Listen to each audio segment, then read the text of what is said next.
Our next case takes us to Ann Arbor, Michigan, where a post-sentencing hearing is about to begin. Shannon Phillips, 37 years old, stands before the court today, not for a new crime, but for failing to keep up with the financial obligations that were part of her original sentence.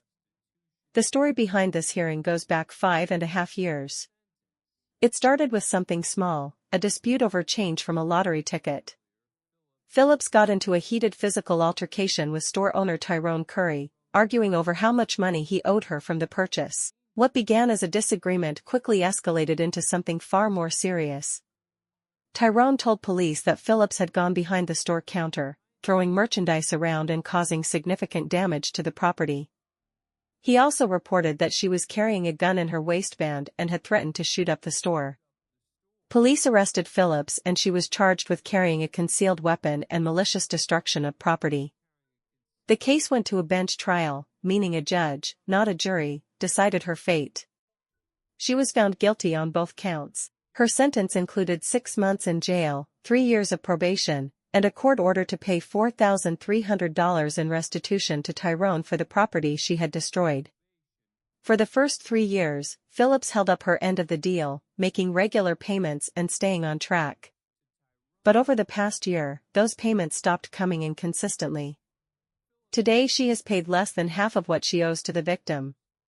Now she stands before Judge Patrick Conlin, to answer for those missing payments and face whatever consequences the court decides. Balance scale. Let's see if we can resolve this. Is Shannon Phillips or anyone representing her in court today? Ms. Phillips, are you there?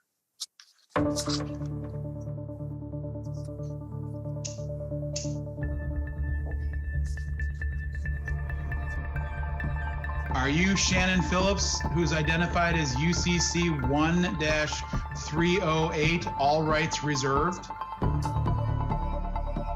This is Shannon Phillips, joining the hearing virtually. But from the very first moment, she makes it clear that she is not here to cooperate. Instead of logging in under her real name, Phillips has entered the virtual courtroom with the display name UCC 1-308 all rights reserved, a phrase closely associated with the sovereign citizen movement, whose followers believe they can legally disconnect themselves from the authority of any court simply by invoking certain codes and terminology. But the judge is not impressed. Judge Patrick Conlin calls her name clearly and directly. Phillips says nothing. She is right there on the screen.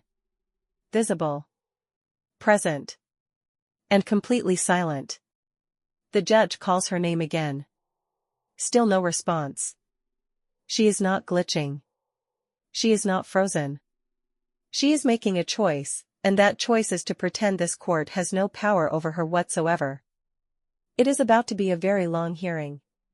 Balance scale.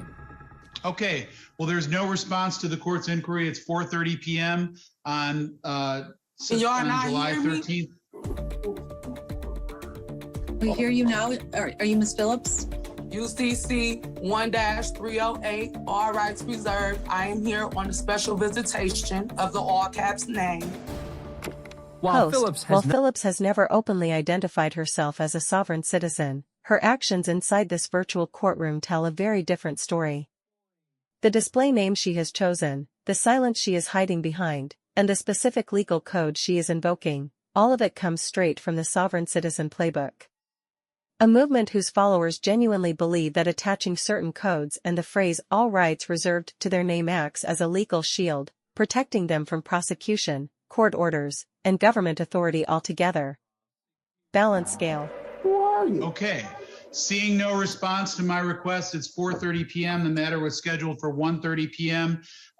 Agent Miller, I will sign a bench warrant upon your submission. Failure to appear. The judge is having none of it. Judge Patrick Conlin refuses to move the hearing forward even one step until Phillips identifies herself by her legal name. The ball is entirely in her court now. Balance scale E. My name is capital S, lowercase h, lowercase a, lowercase n, lowercase n, lowercase o, lowercase n. Okay. Are you Shannon Phillips? I am Shannon. Judge Judge Conlin Conlin is done playing the name game, so he wraps things up. Okay. I'll sign the bench warrant when you issue it, Agent Miller. Feel free to send that up to my Well, office and I I will asked for sign it to it. be dismissed with prejudice. How y'all gonna sign the bench warrant and I'm sitting right here? I told Okay. y'all what my name was. Phillips may be on screen, but as far as Judge Conlin is concerned, she might as well not be there at all.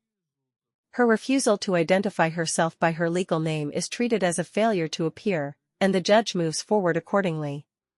Phillips continues talking into the void, her words falling on deaf ears, as the court simply moves on to the next case, leaving her behind entirely. Balance scale. Number 56, People versus Tyree okay. Pitts, 21535 FH. They mad. Honor, I'm Shannon, assistant prosecutor on behalf of the people. I do not And consent. reside. I do not consent. And you have I no do not contact consent. with his. Phillips eventually dropped out of the hearing entirely, and 9 days later, the court responded with a bench warrant issued in her name. That warrant remains outstanding to this day. As for her non-payment hearing, it has simply been rescheduled, meaning the consequences